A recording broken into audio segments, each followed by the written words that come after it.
दोस्तों नमस्कार, मैं राम सूरत यादव। प्रधानमंत्री मोदी की एकदम मुश्किल बढ़ रही है और आपने देखा है कि जैसे जैसे चुनाव 2024 नज़दीक आता जा रहा है, प्रधानमंत्री की और बीजेपी की बहुत मुश्किल बढ़ती जा रही है। और आज हम खुलासा करेंगे कि जिन एजेंसियों को प्रधानमंत्री 10 साल अपने इशारे पर चलाया, जैसा चाहा वैसे एजेंसियों से काम कराया, लेकिन आज हम इतना बड़ा खुलासा करने जा रहे हैं कि क्या वही एजेंसियां अब धीरे धीरे प्रधानमंत्री के साथ छोड़ने का निश्चय कर लिया है, या एजेंसियों को भी, सरकारी संस्थानों को भी, सरकारी संस्थान जितने भी हैं हमारे देश में, जिन पर एक तरीके से मोदी अपने इशारे से काम करवाते रहे, क्या उनको भी एक तरीके से हवा का रुख पता लग गया है कि आने वाले समय में 2024 में बीजेपी के लिए बहुत बड़ी मुश्किल होने वाली है और बीजेपी सरकार 2024 में वापसी नहीं कर पाएगी। आज हम इसी पर खुलासा करेंगे कि जिन एजेंसियों पर इतना घमंड था और इस तरीके से अपने इशारे पर उनसे काम प्रधानमंत्री मोदी जी, बीजेपी सरकार कराती रही, लेकिन आज वही एजेंसियां क्या बगावत पर आ गई हैं। तो आज हम इस पर बहुत बड़ा खुलासा करेंगे और चुनाव आयोग को लेकर के बहुत बड़ा खुलासा करेंगे कि किस तरीके से चुनाव आयोग एक तरीके से बगावती तेवर अपना लिया है। तो आज हम इस पर खुलासा करते हुए आप लोगों को पूरा सच बताएंगे, बहुत बड़ा सच बताएंगे कि किस तरीके से चुनाव आयोग पर यह आरोप हमेशा विपक्ष की पार्टियां लगाती रही कि चुनाव आयोग को एक हथियार के तौर पर प्रधानमंत्री मोदी जी ईवीएम में गड़बड़ी करा करके चुनाव जीतते रहे। और आज उसी चुनाव आयोग को एक तरीके से क्या यह बागी हो रहा है या प्रधानमंत्री मोदी की बात मानने से इनकार कर रहा है। तो आज हम उसी पर सच बताएंगे। आप हमारे वीडियो में थोड़ी देर बने रहेंगे, पूरा सच आपको समझ में आ जाएगा। और सबसे पहले आपको सुप्रीम कोर्ट के मामले में ले चलते हैं कि किस तरीके से सुप्रीम कोर्ट में इस समय चुनाव आयोग फंसता नजर आ रहा है। आपने देखा है कि ये एडियाज संस्था, जो देश की सबसे बड़ी एक तरीके से चुनावी प्रक्रिया पर नजर रखने वाली संस्था है, उसने 2023 में सुप्रीम कोर्ट में एक याचिका दाखिल करके मांग किया है कि जितनी भी वीवीपैट में पर्चियां निकलती हैं, सभी वीवीपैट की पर्चियों की गणना होनी चाहिए, क्योंकि एक तरीके से पूरे देश की जनता में ईवीएम मशीन को लेकर के इस समय संदेह की स्थिति बनी है। और ऐसे में यह बहुत जरूरी हो जाता है कि ईवीएम में जितनी वोट डाली जाए, उससे निकलने वाली वीवीपैट की हर पर्ची की गणना कराई जाए। तो आपने देखा है कि अब उसी मुकदमे में सुनवाई शुरू हो गई है और चुनाव आयोग हलफनामा दाखिल किया है। हलफनामा दाखिल में स्पष्ट तौर से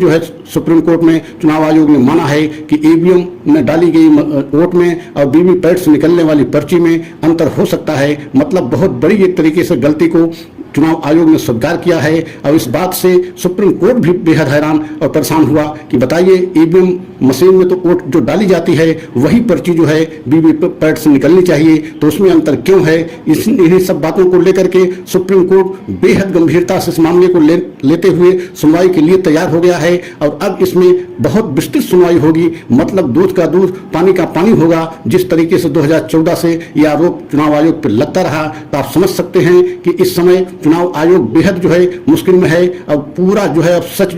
सुप्रीम कोर्ट एकदम दूध का दूध पानी का पानी करेगा। और यही वजह है कि अब चुनाव आयोग को लग रहा है कि हमारी गर्दन फंस रही है। और यही वजह है कि अब चुनाव आयोग एकदम निष्पक्ष और पारदर्शी तरीके से काम करने का मन बना लिया है। और अभी आपने देखा है कि एक बहुत बड़ा निर्णय लेते हुए चुनाव आयोग ने मोदी सरकार को एक तरीके से ठेंगा दिखा दिया। और एक याचिका के जवाब में सुप्रीम कोर्ट में एक याचिका दाखिल की गई थी, उसके जवाब में चुनाव आयोग ने सुप्रीम कोर्ट में स्पष्ट कह दिया है कि अब जो आधार नंबर है उसका जरूरी नहीं है। किसी भी व्यक्ति को रजिस्ट्रेशन कराने के लिए, वोटर बनने के लिए अब जरूरी नहीं है कि फॉर्म नंबर 6 में 6B में आधार संख्या जो लिखा जाता है वह जरूरी नहीं है। हम संशोधन करके इसका एकदम आदेश जारी करेंगे। अब जरूरी नहीं होगा कि आधार संख्या अगर आपके पास नहीं है, आधार संख्या फॉर्म नंबर 6 में 6B में आप नहीं लिखते हैं, तब भी आप रजिस्ट्रेशन करा सकते हैं, वोटर बन सकते हैं। तो मतलब एक तरीके से बीजेपी को और बीजेपी सरकार को बहुत बड़ा झटका चुनाव आयोग ने दे दिया, क्योंकि सरकार की मंशा हमेशा यही है कि हर मामले में आधार संख्या का होना बहुत जरूरी है। लेकिन चुनाव आयोग ने स्पष्ट कह दिया कि हम संशोधन करके इसमें विस्तृत विज्ञप्ति जारी कर देंगे और अब आधार संख्या का होना जरूरी नहीं है। तो आप समझ सकते हैं कि इस समय चुनाव आयोग जब अपने आप को सुप्रीम कोर्ट में फंसता देख रहा है, तो सुप्रीम कोर्ट में अब जिस तरीके से सुनवाई चल रही है, अब बेहद गंभीर सुप्रीम कोर्ट हो गया है। तो सुप्रीम कोर्ट को देखते हुए चुनाव आयोग एक तरीके से अपने कार्य पद्धति में बदलाव कर लिया है और आने वाले समय में हो सकता है कि अब मोदी जी की मुश्किल बढ़े रहे, क्योंकि चुनाव आयोग जरूरी नहीं है। जिस तरीके से चुनाव आयोग इस समय सुप्रीम कोर्ट में आए दिन जो है बुलाया जा रहा है, तो चुनाव आयोग समझ गया है कि अगर अपने आप को बचाना है तो सुप्रीम कोर्ट में निष्पक्ष और पारदर्शी ढंग से हमको चुनाव कराने के लिए सभी बातों को मानना पड़ेगा। और यही वजह है कि अब जो है एक तरीके से सुप्रीम कोर्ट में जिस तरीके से सुनवाई शुरू हो गई है, नवंबर में उसमें तारीख लगी है, तो आने वाले समय में बहुत बड़ा जो है आदेश खासकर ईवीएम मशीन को लेकर के हो सकता है, क्योंकि एडीआर संस्था ने स्पष्ट जो है सुप्रीम कोर्ट से मांग किया है कि बहुत जरूरी है कि जो है या तो वीवीपैट से निकलने वाली सभी पर्चियों की गणना कराई जाए, या तो कोई और बहुत बड़ा जो है विकल्प ढूंढा जाए या किसी और पे विचार किया जाए। क्योंकि अगर ऐसा नहीं किया जाता है तो आप समझ लीजिए कि पूरे देश की जनता को ईवीएम मशीन को लेकर के संदेह की स्थिति बनी हुई है। और एडीआर संस्था का कहना है कि पूरे देश की जनता को लोकतांत्रिक अधिकार है, हक है उनका कि वोट जनता जहां डाले वोट वहां जानी चाहिए। और अगर ऐसे में देश की जनता को इस बात का भ्रम है कि हमारी वोट सही जगह जा रही है कि नहीं जा रही है, तो ऐसे में निष्पक्ष एवं पारदर्शी चुनाव को मानना देश की जनता के लिए एक तरीके से भ्रम है और मुसीबत भी है कि जिस तरीके से पूरे देश में ईवीएम को लेकर के विपक्ष की पार्टियां 2014 से आवाज उठाती रही हैं और आवाज उठाने का उनका कारण भी एक तरीके से दिखाई दे रहा है। अभी अभी आपने देखा है कि बीजेपी के एक बहुत बड़े सांसद सार्वजनिक मंच से कह दिया, वोट कहीं भी डाली जाए, वोट किसी को दिया जाए, बटन कोई भी दबाई जाए, लेकिन जीतेंगे मोदी ही, सभी वोट जो है कमल पे आएगा। इसका क्या मतलब है? इसका मतलब स्पष्ट दिखाई दे रहा है कि कहीं न कहीं ईवीएम में हेरा फेरी करके चुनाव बीजेपी अब तक जीतती रही। और आपने चुनाव के दौरान भी देखा है कि बहुत ऐसी ईवीएम की मशीनें जो है बीजेपी के सांसद विधायक के घर पाई गई और बहुत ऐसी ईवीएम की मशीनें जो है सांसद विधायक के गाड़ियों में पाई गई, लेकिन उस पर भी चुनाव आयोग एकदम चुप रहा और मौन साधे रहा। लेकिन अब जब चुनाव आयोग सुप्रीम कोर्ट में फंसता नजर आ रहा है, तो एक तरीके से चुनाव आयोग ने अब दृढ़ निश्चय कर लिया है और चुनाव आयोग को 2024 की हवा का रुख भी दिखाई दे रहा है कि आने वाले समय में यही स्थिति रही तो हो सकता है कि बीजेपी को वापसी संभव न हो। और ऐसे में चुनाव आयोग एक तरीके से वह काम करना शुरू कर दिया है जो उसको